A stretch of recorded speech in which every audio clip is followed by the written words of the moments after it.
Been pouring in from politicians across the country tonight, everyone from President Trump, former President Joe Biden, and former Minnesota Governor Tim Pawlenty. Danny Spiewak spoke with members of both our state legislature and our congressional delegation today, as they, of course, are reeling from today's news. There is a deep sense of pain in the Minnesota legislature right now. Just days after finishing their budget, lawmakers are grieving the loss of one of their most established members and waiting anxiously for updates on a beloved state senator. In the most narrowly divided legislature in Minnesota history, Representative Melissa Hortman played a key role in delivering a state budget this session. I think that there's a lot for Minnesotans to be pleased about. As leader of the DFL caucus in the tied House, Hortman negotiated across the aisle with GOP Speaker Lisa Demuth to find compromise. She had grace. She was someone that was just a decent person. U.S. Senator Amy Klobuchar met Hortman 2 decades ago when she was county attorney and Hortman was running for the legislature. It seemed like she knew everyone in her district back then, and I think she, to the end, did.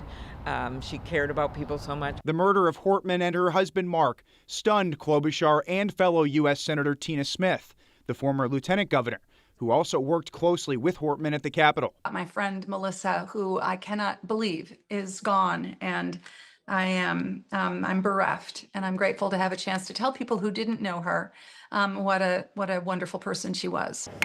As Speaker of the House from 2019 until this year, Hortman was remembered fondly for her sense of humor, like when she removed the Speaker's mute button. We thought about, should we change it to an auto-tune button? Should we have a laugh track? Any other special sound effects? But we went with nothing. Republicans like Representative Nolan West also enjoyed working with Hortman. She's pretty funny. She usually had a good quip, but she's very down to business and efficient, undeniably impressive leader. And I thought that before today. Meanwhile, in the Senate, John Hoffman's colleagues are praying for he and his wife's recovery. John is probably the most gregarious colleague of ours. Republican Senator Zach Duckworth credits Hoffman for his important work as chair of the Human Services Committee. Trying to help our most vulnerable Minnesotans, and he's got a track record of doing that for decades. Just a very kind man. On the night of the special session, Hoffman talked about working with Republicans on the budget. We left our egos in the hallway, and it was really looking at what's our purpose, what's our intent, right? If we're going to preserve the services and supports for people.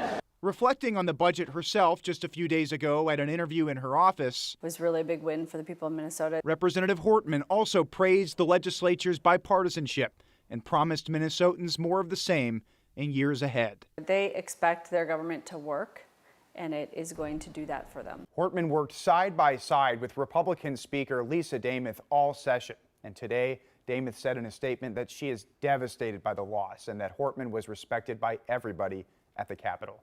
Danny Spiewak, KARE 11 News.